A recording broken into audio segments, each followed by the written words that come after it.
Hello everyone, welcome back to another video. If you're new to this channel, my name is Farhan and I help POA students like you ace their exams. Today we have got a practice question which requires you to prepare the rental income ledger account and also prepare all the journal entries that have taken place since the beginning of the financial year for this business.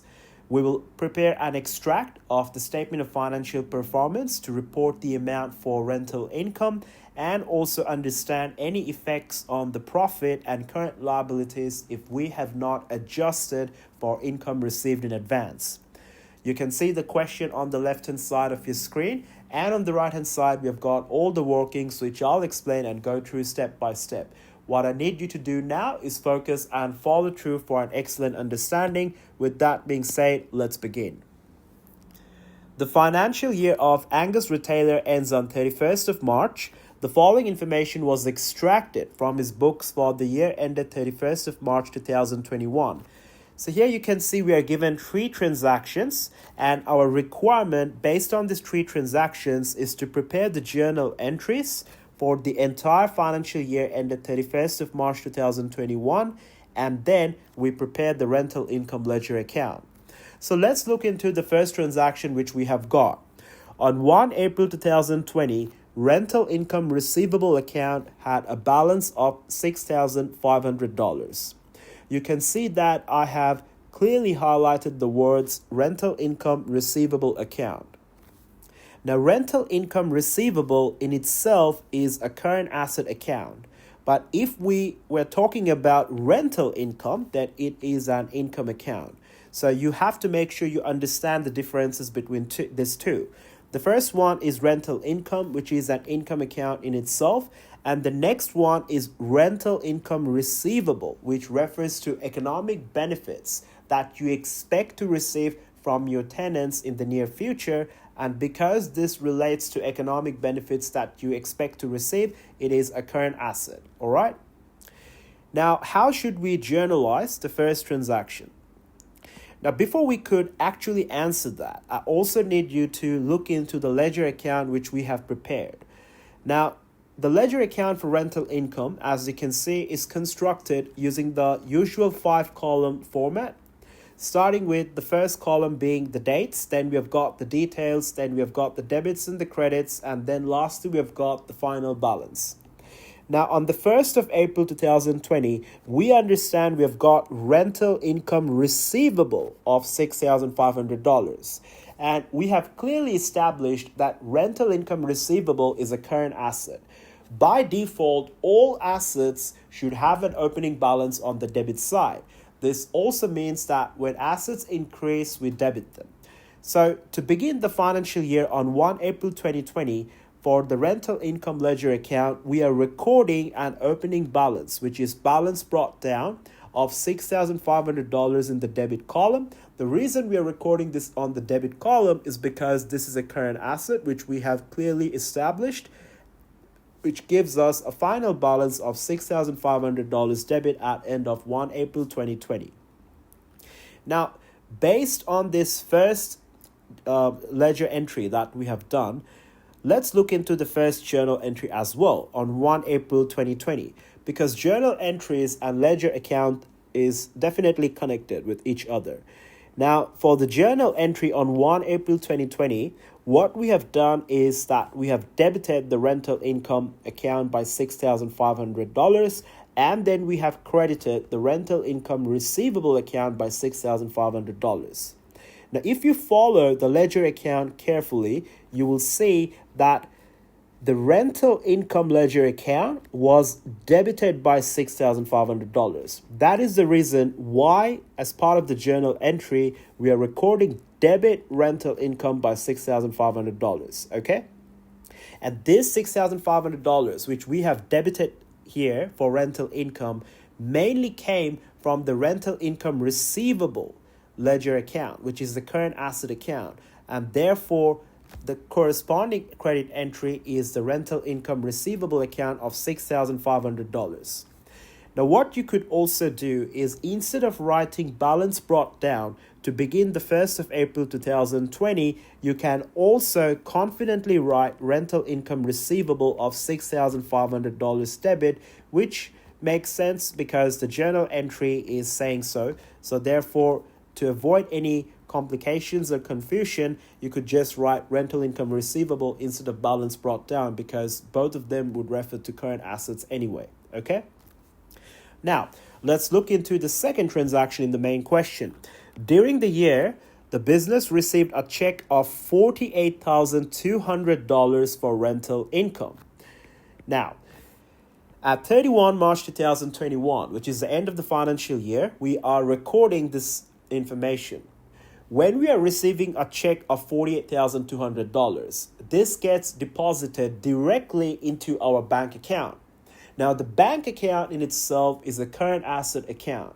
When we are depositing money into the bank account, the balance available in the bank account is increasing in value. And when assets increase in value, which is the bank account, we debit them. So that's why we are debiting the cash at bank account by $48,200. And this is mainly done because of the corresponding credit entry being the rental income of $48,200. Basically, we are receiving some money for rent, and because we're receiving some money in our bank account, our balance available in our bank account goes up in value, and when bank account increases in value, we debit it because assets are increasing in value. And at the same time, this is only happening because we're receiving this money for rent, and that is why we're crediting rental income by $48,200. Now, how does this relate to the ledger account? So you can understand that we have clearly credited the rental income account by $48,200. So on that basis, at 31st of March 2021, we are crediting the rental income account by $48,200, mainly because of funds which we have received in our bank account. That is why the relevant cross-reference in the details column is the cash at bank account. All right? Now, so $48,200 credit here is being offset against $6,500 debit. Obviously, we have got more credits than debits, which you can clearly see. So therefore, we find the difference between $48,200 and $6,500, which leaves us with the final balance of $41,700 with more weight on the credit side. Okay? All right. Now, on the 31st of March 2021, the rental income received in advance amounted to $5,200. This is clearly indicating a current liability because you have received the rent income in advance, which also means that you have received the rent income for the next financial year starting 1 April 2022. Okay? Now, we are confident in saying that this is a current liability because this is an obligation to us at 31st of March 2021 because we have not delivered our services or fulfilled our obligation with our tenant by giving them the space to use. All right? Therefore, I need you to understand something now. Now, how should we record this rental income received in advance on the 31st of March 2021? Now, always remember, whenever we have got liabilities and we want to show the opening balance of liabilities in a ledger account, we always credit them because liabilities by default are credited, which means when they increase, we credit them. Having said that, this also means that the closing balance of liabilities in ledger account must always be recorded on the debit side. Okay? Now, if you refer to the rental income ledger account, at the 31st of March 2021, the fact that we have got rental income received in advance, which clearly represents a current liability, and being a closing balance at 31st of March 2021, we are recording this closing balance of liabilities on the debit side, and that is $5,200. Okay? All right. Now, how does this relate to the journal entry we have done on 31st of March 2021? We understand that the rental income account is being debited, right? Based on what we have done in the ledger account. Therefore, the rental income account is shown here as debit of $5,200, And simultaneously, the corresponding credit entry is the rental income received in advance of 5,200, and rental income received in advance clearly specifies a current liability. And the reason we are crediting it here is because when we have got liabilities, we increase them by crediting them. Okay, so therefore the journal entry on 31st of March 2021 is to debit the rental income ledger account by 5,200 and simultaneously crediting the current liability account, which is the rental income received in advance account, by 5,200. Okay? All right. Now you might wonder, what is this yellow highlighted thing that we've got here? All right. Now, I need you to understand what's happening. So what I'm going to do is erase this. All right. And I'll show you how we end up getting this information. Okay?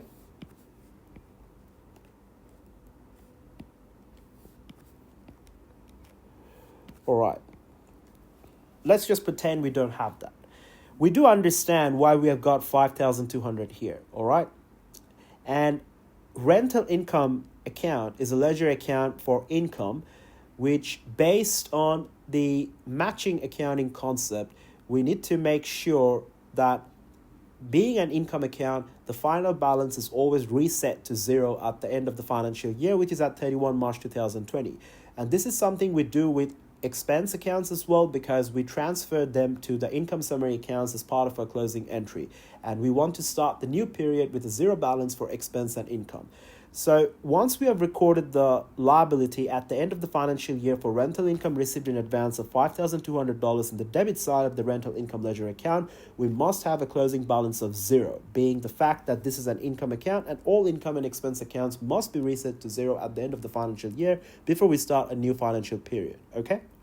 So having said that, if this is zero here after the $5,200 has been recorded on the debit side, that also means mathematically we must have 5,200 here recorded as a net balance of credit, because once we have got 5,200 credit here as a net balance, that when offset against the debit balance of $5,200 here, which we have recorded on 31st of March 2020, we will end up with a balance of zero. Okay, now how do we get $5,200 credit here from 41,700 credit? You can clearly see the amount is going down significantly from 41,700 to 5,200. And this can only go down if we have something in the debit side, right? So what's the difference between 41,700 and 5,200? It's 36,500, which if we record on the debit side, then when offset against the previous balance of 41,700 credit, we will be ending up with 5,200 credit as the net balance, right? Now, what is this $36,500? This is the exact rental income which we have earned in the financial year, starting 1 April 2020 and ending 31 March 2021. And this is the amount which we will report in our income statement, also known as the Statement of Financial Performance, after we have prepared the closing entry, where we transfer this rental income earned amount of $36,500 to the income summary account. And that is why in the details column, the relevant cross-reference is going to be the income summary. Okay? All right.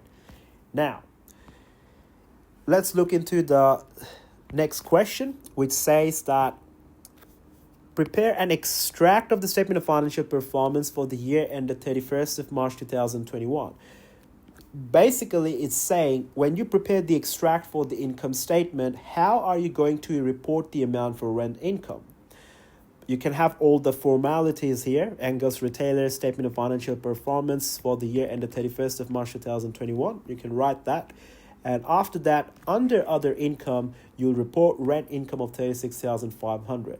Now, why is it under other income and not as part of your sales? Because sales is what we usually do with our business, with our customers, but rent income is something that is different and not part of our usual operations. It could be relevant to some space which we had got left on the side, and then we decided to rent it out to our tenants for some extra cash. Therefore, this is not income we generate from our usual operations, and that is why it makes sense to record it as part of other income. Okay? All right. Now let's look into the last question. Explain the effects on the profit for the year and also the current liabilities if the rental income received in advance was not adjusted. Now we know on the 31st of March 2021, we have received rental income in advance of $5,200. We are confident in stating that this is a current liability or an obligation at the end of 31st of March 2021 because this refers to payment we have received from our tenants in advance, and we will deliver these services in the next financial year starting 1 April 2021. Okay? Now, if we forgot to adjust for this current liability, the fact that rental income received in advance of $5,200 is in fact a current liability, we would end up overstating the income for rent. So rental income will definitely be overstated, right? If rental income is overstated, then it will obviously overstate our profits because profits and income have a direct relationship with each other, which means when income or sales revenue or anything goes up, your profits should go up. So if you made a mistake where you forgot to make the adjustment for the current liability, then you would end up increasing the rental income. So therefore, rental income is overstated and the profit will be overstated. So if rental income is overstated because you forgot to record the current liabilities, then current liabilities will be understated, okay? Because you haven't made the adjustment at the end of the financial year, all right? Okay, so that's all for today's lesson. If you found value in this content, make sure to drop a like and subscribe to this channel. And you can see in the description, there's a link to book a free Zoom call using Calendly, which we will discuss to prepare you for your exam at the end of October. With that being said, I will conclude today's lesson and I'll see you in the next one.